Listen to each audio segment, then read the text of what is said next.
Saya mohon izin untuk memberikan latar belakang tentang soalan menyentuh pindaan mengenai warga negara. Ini adalah merupakan reaksi kerajaan terhadap satu kes mahkamah Surani Kempe yang mewakili sekumpulan kaum ibu yang pasangan mereka luar negara. Anak itu lahir di luar negara. Mengikut perlembagaan sekalang, anak itu akan ikut warga negara bapa. Surani membawa kes di mahkamah atas asas bahawa perkara 8/2 Perlembagaan Persekutuan lelaki dan wanita itu sama. Jadi Mahkamah Tinggi memenangkan Surani Kempe. Bermaksud anak yang lahir di luar negara, yang bapaknya bukan warga negara, sementara dia jadi warga negara luar, dia juga boleh jadi warga negara Malaysia. Namun ada rayuan terhadap keputusan itu. Di Mahkamah Rayuan, Surani Kempe kalah. Hakim bicara mengatakan bapa adalah bapa, ibu adalah ibu. Jadi kerajaan sedia faham bahawa satu undang-undang itu bukannya statik, ianya dinamik. Jadi memberi reaksi terhadap keadaan itu, Jemaah Menteri telah dikemukakan satu kertas cadangan supaya keputusan dasar dapat dibuat untuk maksud meminda perlembagaan. Dan Jawatankuasa Kabinet yang saya pengurusikan telah ditubuhkan.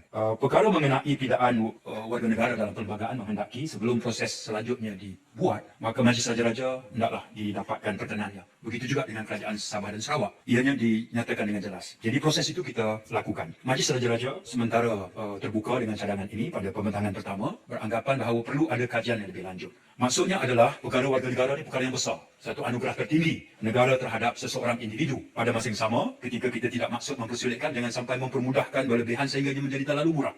Jadi nasihat Majlis Raja-Raja adalah harus ada elemen kawalan yang munasabah. Jawatankuasa kemudiannya membuat kajian yang panjang. Untuk satu pindaan dibuat, kita harus melihat undang-undang sedia ada. Negara kita ada 848 akta. Itu yang pertama, proses semakan. Yang kedua, kita juga melihat good practices, amalan baik daripada negara-negara lain, sama ada negara Commonwealth ataupun tidak. Dan kemudian kita kemukakan justifikasi yang kuat. Alhamdulillah proses itu telah kita selesaikan dan kemudiannya kita angkat kepada Majlis Raja-Raja pada hujung Oktober yang lepas, dan statusnya sekarang Majlis Raja-Raja telah memberikan perkenan terhadap perkara-perkara prinsip asas tentang pindaan itu. Di mana sekarang? Kedudukannya adalah Jabatan Pegawai Negara akan mengemukakan draft, sedang membangunkan draft pindaan itu. Boleh juga saya kongsikan apakah perkara-perkara utama yang menjadi isi kandungan pindaan itu. Pertama, hasrat kita adalah untuk meminda perkara 14(1)B, iaitu memasukkan perkataan ibu. Jadi warga negara anak boleh diperolehi jika sekiranya bapa atau ibu, asalnya bapa, kita masuk perkataan ibu, atau kedua-duanya sekali. Jadi ini akan menjadi warga negara secara kuat kuasa undang-undang. Jalan menjadi warga negara ni ada 3.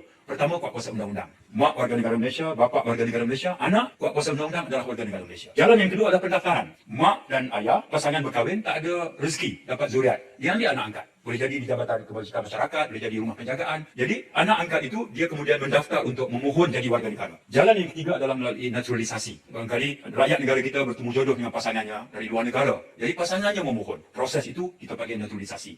Ini adalah 3 jalan. Jadi asal pokoknya adalah memasukkan satu perkataan itu. Namun pesanan dan nasihat Majlis Raja kami cermati. Jadi harus ada elemen kawalan. Apabila kita menerima seorang anak itu menjadi warga negara melalui pindaan ini, dia juga adalah warga negara ikut bapa dia. Dia juga warga negara ikut mak dia. Perlembagaan negara kita tak mengiktiraf dual citizenship, dua warga negara. So what do we do? Kita harus pindah pula pasal berkenaan, termasuklah memasukkan satu lagi pindaan dalam yang sedang dibuat oleh Jabatan Pegawai Negara, iaitu pada umur berapa si anak itu patut diberi peluang untuk pilih satu. Itu prosesnya. Jadi pindaan ini mencanangkan pada umur 18. Kenapa 18? Kita nak konsisten dengan apa? Dengan Akta Kanak-Kanak 2001, Akta Umur Dewasa 1971. Betul, perlembagaan satu. Perkara warga negara ni secara 14, 15, 16, 19, 30. Ini semua pasal-pasal dalam perlembagaan mengenai warga negara. Tapi dia turut disokong oleh 13 akta lain. Kaedah dan peraturan dan segala macam. Jadi panjang syarahnya. Tapi isunya adalah elemen kawalannya di mana? Salah satu contoh, ketika dia mendapat 2 warga negara sejurus pindaan ini, dia juga diberi peluang pada umur 18 untuk membuat keputusan pilih salah satu.